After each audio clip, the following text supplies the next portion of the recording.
Bismillahirrahmanirrahim. Assalamualaikum warahmatullahi wabarakatuh. Baik, video pembelajaran kali ini mengenai tata cara berwudu dengan baik dan benar. Nah, pembahasan kali ini ada 3. Yang pertama, pengertian wudu. Yang kedua, rukun wudu. Yang ketiga, keutamaan berwudu.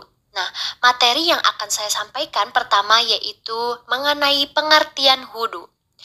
Wudu merupakan asal dari kata al-wadah yang artinya indah dan elok. Nah, dinamakan wudu karena membersihkan dan memperindah seseorang sehingga dianggap bagian dari toharoh, yang dimana kebersihan juga merupakan pangkal kesehatan. Kebersihan ini juga merupakan sebagian dari iman, dan juga wudu merupakan syarat sah wajib untuk kita melakukan ibadah seperti sholat. Selanjutnya pembahasan kedua yaitu ada rukun wudu. Rukun wudu ini disebutkan dalam Al-Quran surat Al-Maidah ayat 6, ada 6 poin teman-teman. Yang pertama ada niat. Niat wudu adalah nawaitu wudu'a lirofil hadasi asgoril fardho lillahi ta'ala, yang artinya saya niat berwudu untuk menghilangkan hadas kecil fardho karena Allah Ta'ala. Nah, niat wudu ini juga dilakukan secara berbarengan pada saat kita melakukan yang pertama yaitu mencuci kedua tangan kita dan sela-sela jari kita hingga pergelangan tangan. Nah, rukun berwudu yang kedua yaitu membasuh seluruh muka. Nah, membasuh seluruh muka ini diawali dengan berkumur, selanjutnya menghirup air lewat hidung disebut juga istinsyak, lalu mengeluarkannya juga disebut istishar. Nah, selanjutnya membasuh wajah. Nah, membasuh wajah ini mulai dari tempat tumbuhnya rambut kepala hingga bawah dagu dan dari telinga kanan hingga telinga kiri. Nah, selanjutnya rukun wudu yang ketiga yaitu membasuh kedua tangan sampai siku-siku. Nah, hal ini juga telah dijelaskan dalam perintah Allah Subhanahu wa taala dalam Al-Maidah ayat 6 yang memiliki arti dan basuhlah tangan-tanganmu sampai siku. Nah, Rasulullah juga membasuh tangannya yang kanan sampai melewati sikunya dilakukan sebanyak 3 kali. Rukun wudu yang keempat yaitu mengusap sebagian rambut atau kepala.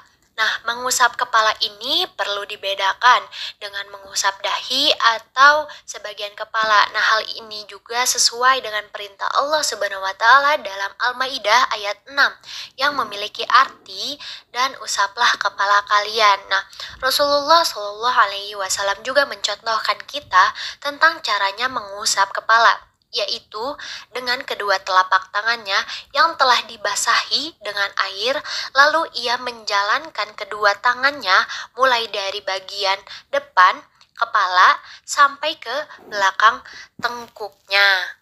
Nah, setelah mengusap kepala, dilanjutkan dengan membersihkan kedua telinga tanpa perlu mengambil air yang baru. Nah, membersihkan telinga dalam tata cara wudhu ini dan bacaannya ini dilakukan dengan memasukkan jari telunjuk ke dalam telinga. Kemudian ibu jari mengusapkan kedua daun telinga. Nah, hal ini dilakukan secara bersamaan antara telinga kanan juga telinga kiri. Selanjutnya adalah dengan membasuh kedua kaki sampai mata kaki hingga 3 kali. Nah, hal ini juga sesuai dengan perintah Allah Subhanahu wa taala dalam surat Al-Maidah ayat 6 yang artinya basuh kakimu sampai dengan kedua mata kaki. Nah, untuk membasuh kaki ini hingga mata kaki, Rasulullah Shallallahu alaihi wasallam mendahulukan kaki kanan hingga 3 kali, kemudian kaki kiri juga dengan demikian. Nah, saat membasuh, kaki Rasulullah menggosok-gosokkan jari kelingkingnya pada sela-sela jari kaki. Nah, Rasulullah Shallallahu alaihi wasallam juga menyuruh umatnya agar berhati-hati dalam membasuh kaki, karena kaki yang tidak sempurna cara membasuhnya akan terkena ancaman neraka. Gosok celah-celah jari dan pastikan tumit yang terlipat kulitnya mengenai air wudhu dengan sempurna. Rukun wudu yang terakhir yang keenam adalah tertib dan berurutan. Jadi apabila kita ingin melakukan berwudu, kita harus melakukannya dengan tertib, dengan berurutan gerakannya. Jangan sampai kita melakukannya tergesa-gesa, jangan sampai kita melakukan wudu gerakan ada yang terlewat. Nah, setelah bersuci dengan tata cara berwudu dengan baik, kita disunahkan untuk membaca doa wudu.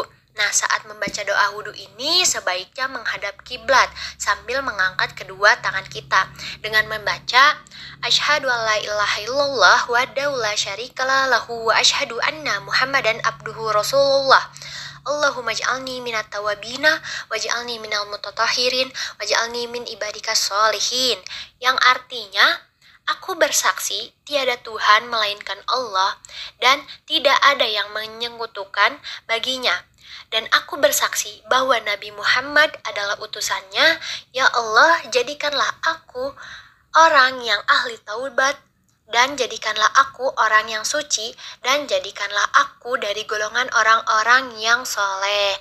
Nah, pembahasan yang terakhir, yang ketiga adalah keutamaan berwudu. Nah, di antara fadilah wudu ialah bahwa wudu bisa mensucikan sang mutawadi atau orang yang wudu dari kesalahan juga dosa-dosa, baik dosa besar ataupun dosa kecil.